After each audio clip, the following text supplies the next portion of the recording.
Hello, good morning and welcome to ET Now's The Newspaper Show with me, Rajnath.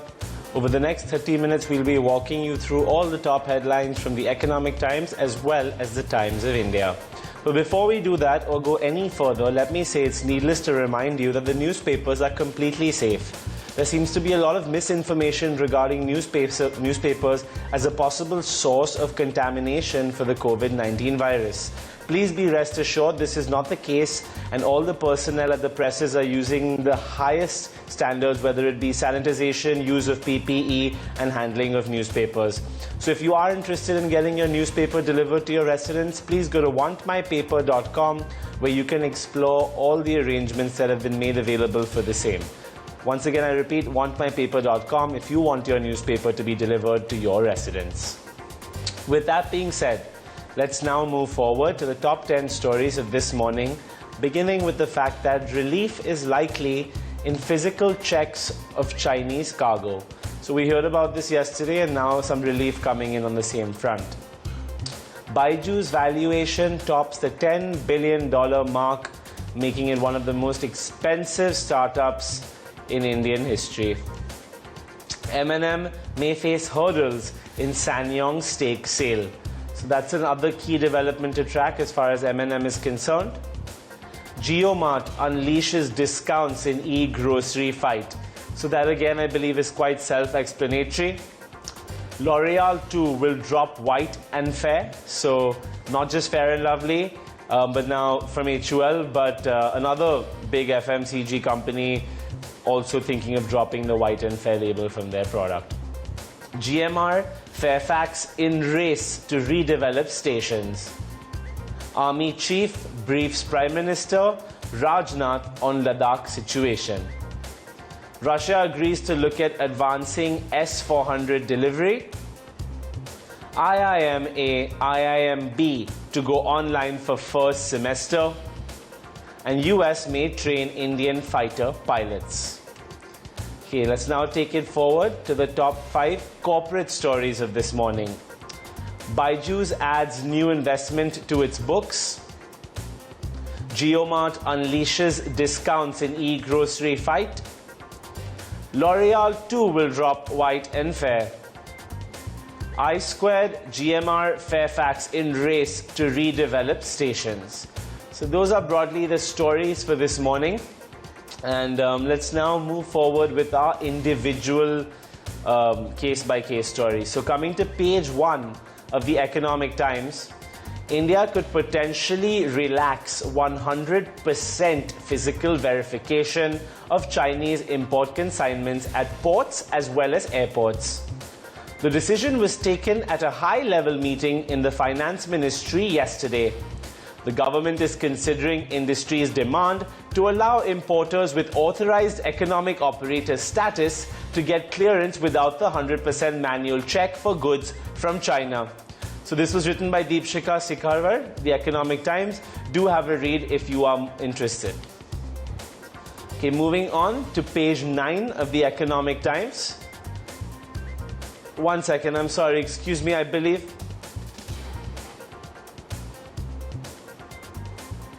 Okay, I'm sorry, you'll have to excuse me. We have Deepshika Sikharwar on the phone with us actually, who authored this column. So forgive me for not including you sooner, but good morning and welcome to the show. What does this really mean, and how do you see it impacting the current rules we have set for imports from China? So see, currently what is happening is any consignment of Chinese origin has to mandatorily undergo a physical check at all ports, seaports, airports, customs stations, and so on.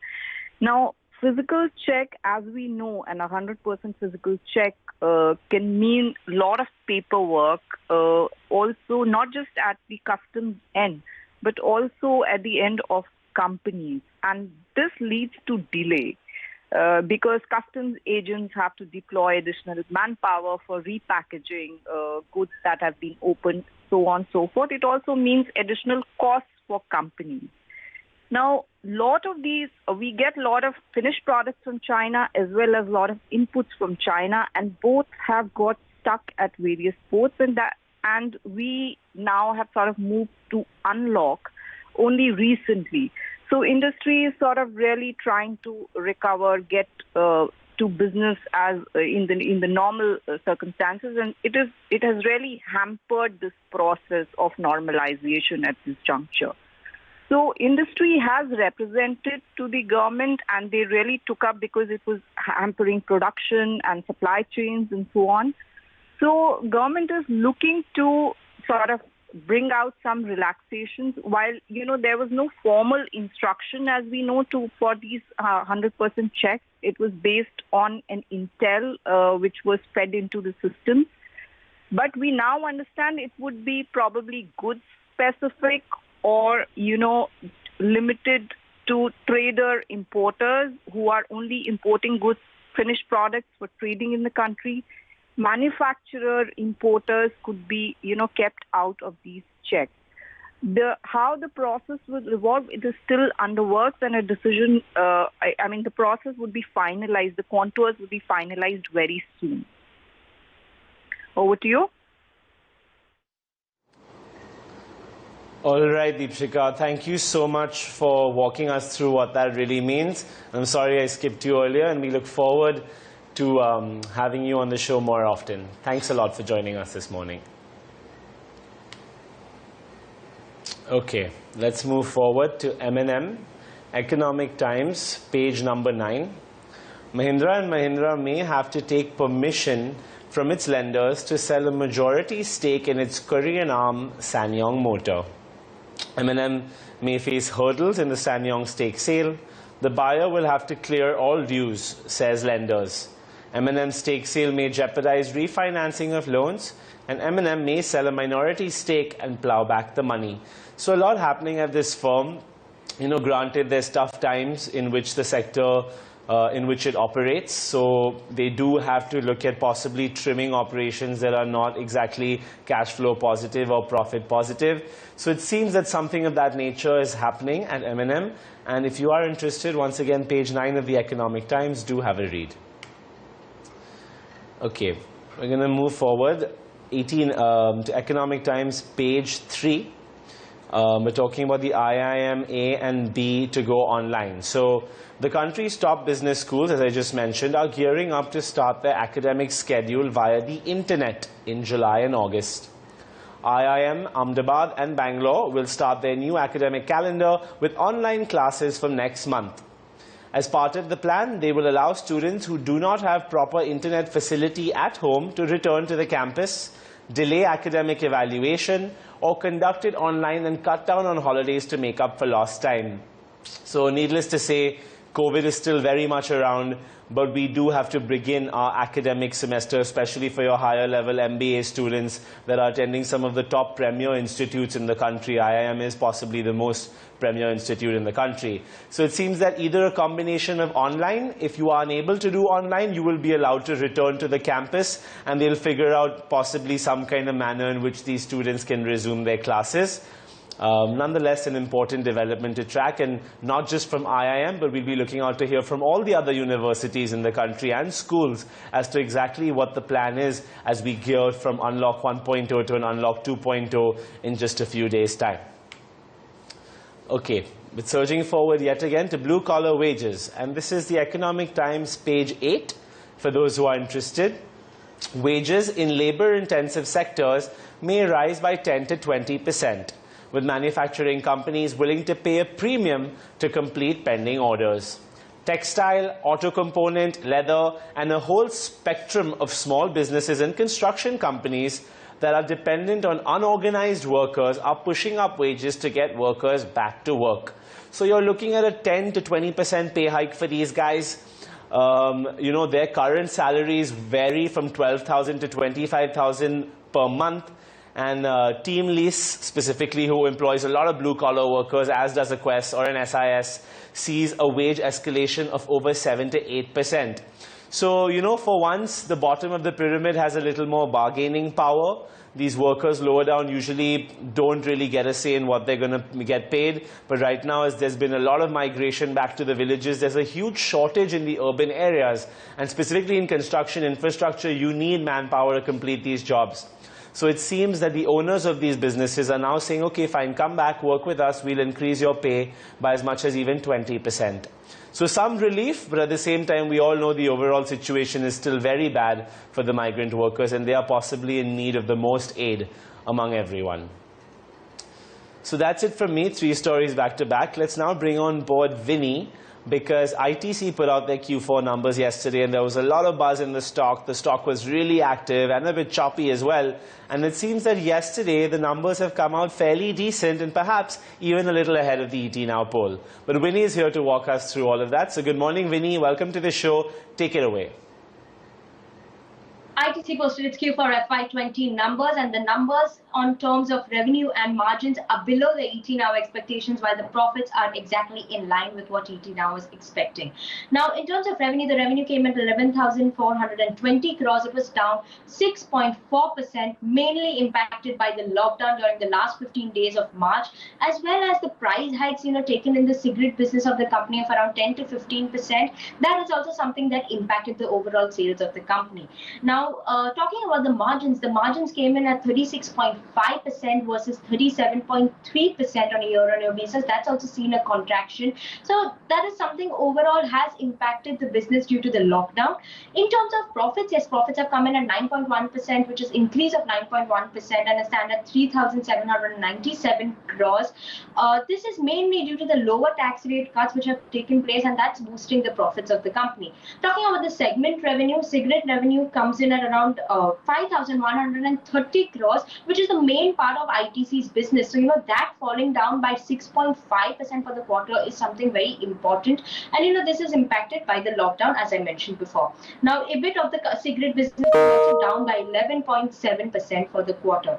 Talking about FMCG business, yes, this comes in as a part of the essential items. But, despite that being an essential commodities and in the essential segment, this segment also saw a decline of 2.7%. And the FMCG revenue stood at only 3,183 crores. While on the EBIT front for the FMCG business, it's done quite well. It's up by 2.6%. And, that is showing some signs that, yes, there was some improvement, at least in the FMCG business being an essential item. Now, overall, if you infer from these numbers, looking at the numbers, we can expect, that cigarette volume growth will be seeing a decline even for the second consecutive quarter. And, last time also it had seen a decline, and this time maybe the numbers are worse, so maybe we could see a further decline and a sharper decline in the cigarette volume growth. But that is something we'll have to wait for, because the ITC, the company does not come out with the volume growth numbers. So we'll look at analysts, what analysts are actually saying and what they infer from. But as of now, what I can infer from it is just we are expecting a decline in the volume growth, and we'll have to look at how ITC is also performing in Q1 and how Q1 FY20 works out for ITC as well. All right, Vinny, thanks for walking us through the ITC Q4 numbers, and it'll be particularly interesting to see how that counter responds when the stock markets open again on Monday. But thanks again for bringing us that very important update. Let's now switch gears to more global and macros. Page 10 of the Economic Times. S&P Global Rating says Indian economy is in deep trouble with growth expected to contract by 5% this fiscal. Poonam joins us with more. Good morning, Poonam. Welcome to the show. How grim is this outlook for the Indian economy and the markets? Well, good morning, Varun. In fact, indeed, yes, S&P has mentioned that the Indian economy is likely to contract by nearly around 5% before rebounding in 2021. To know that S&P in their latest sovereign rating report also had mentioned the same thing, and they are just reiterating in their Asia-Pacific region report. They do say that the Indian economy is in trouble and that difficulties in containing the virus and anemic policy response, as well as the underlying vulnerabilities that we have already had before going to of course, have led to a good amount of economic weakness already that was present in the Indian economy. Coupled with that, the financial sector, which is fairly vulnerable and weak, and as a result of that, they do expect in the economy to contract nearly around 5% during this fiscal. In the report titled the Asia Pacific, regarding the Asia Pacific region, they do mention that the Asia Pacific region, they expect nearly around $3 trillion of loss because of the balance sheet recession that they are expecting. And they do see the Asia Pacific region to nearly shrink by around 1.3% in 2020 but grow by nearly around 6.9% in 2021. Having said that, in terms of India, again, they do mention that overall India is vulnerable. But yes, there is an expectation of recovery in 2021. If I do recall their ratings report for India, they did mention the fact that, of course, the stimulus is lower as compared to the other regions, but they did acknowledge the fact that India, of course, has limited room in terms of the fiscal stimulus, and we will have to wait and watch out for how we, in fact, go ahead and curb the COVID curve here. So yes, that would be important, and of course, we should be also taking into account that we need to do a good amount of work more on the fiscal front over a period of time over the next 2 to 3 years. Okay, Poonam, just one sec, stay on with us. Firstly, thank you for bringing us that update, but I know you follow these ratings agencies particularly closely. So between an S&P and a Moody's and a Fitch, who have also recently given their ratings, who do you think is the most optimistic or perhaps the most negative, and where do you think the S&P rating stands in relation to those? So yes, if we just recall that Moody's had, of course, downgraded India outlook to negative. Downgraded the rating there, but the India outlook did remain negative. But S&P did mention that they do have a stable outlook for India, which is important. So yes, by and large, between the three, I do recall that S&P had a more realistic picture, in my view, of the Indian economy. Having said that, in terms of the overall growth projections, yes, almost all the three rating agencies are by and large speaking about with a contraction of nearly around 5%.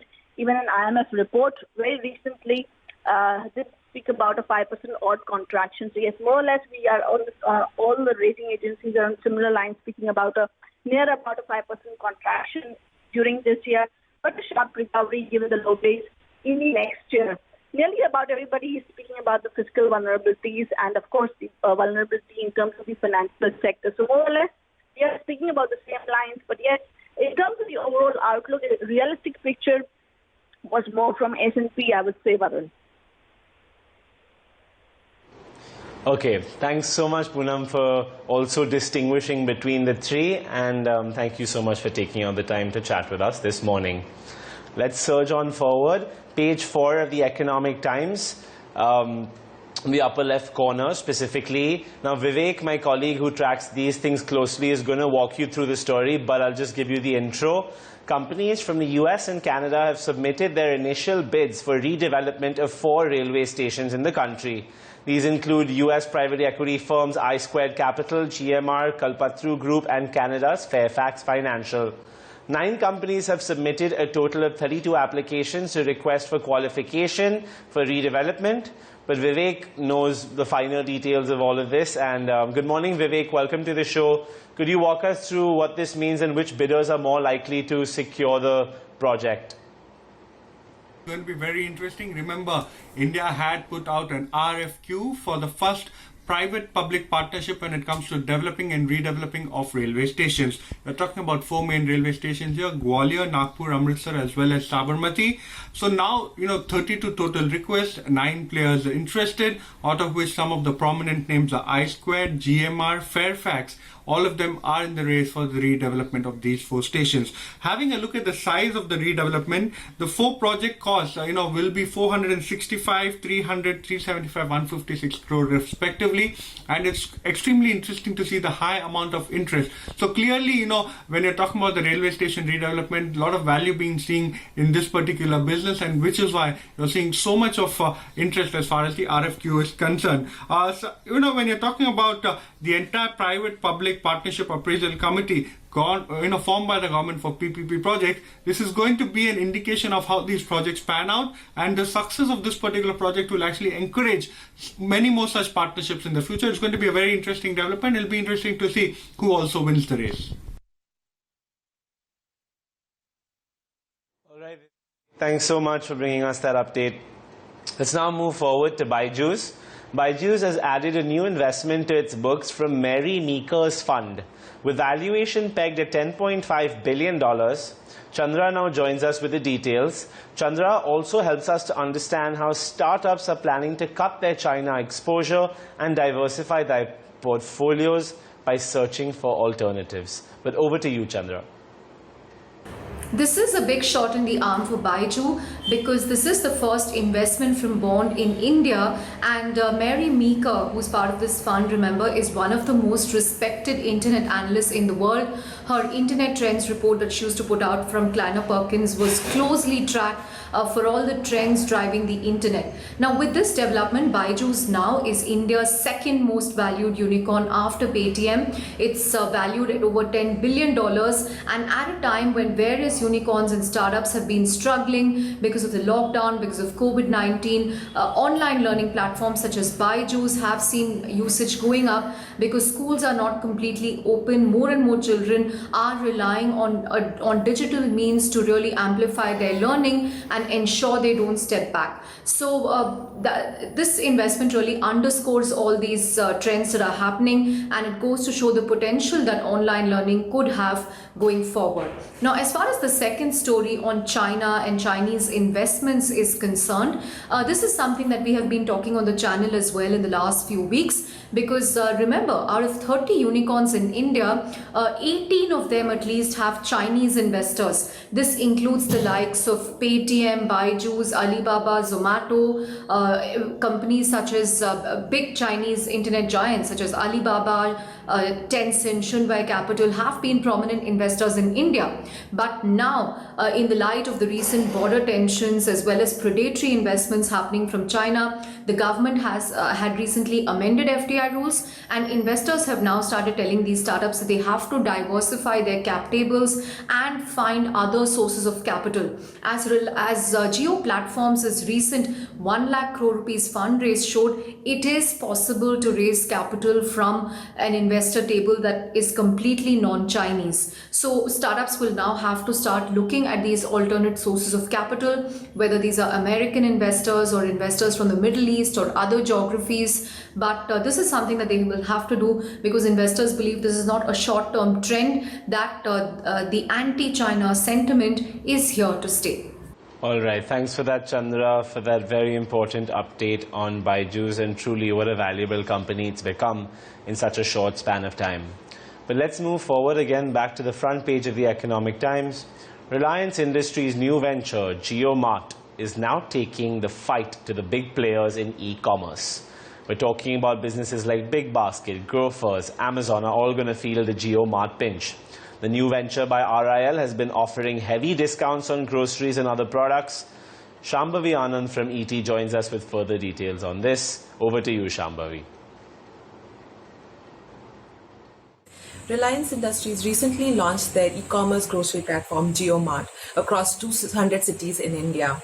The interesting point is that the pricing of the products that are selling on the platform, deep discounting, very aggressively priced. This is being seen as giving a direct comp challenge to the American behemoth Amazon and also Big Basket, which is owned by Alibaba. The market is very tough and the competition is fierce. So discounting is the way forward. What remains to be seen is the reaction that it will evoke from the traders in the Indian market. Traders have already complained and alleged that Amazon, Big Basket, Flipkart, they have indulged in deep discounting because of their deep pockets, which is being seen as an attack on their livelihood.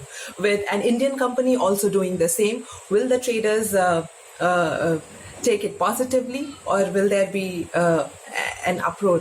That is, time will tell.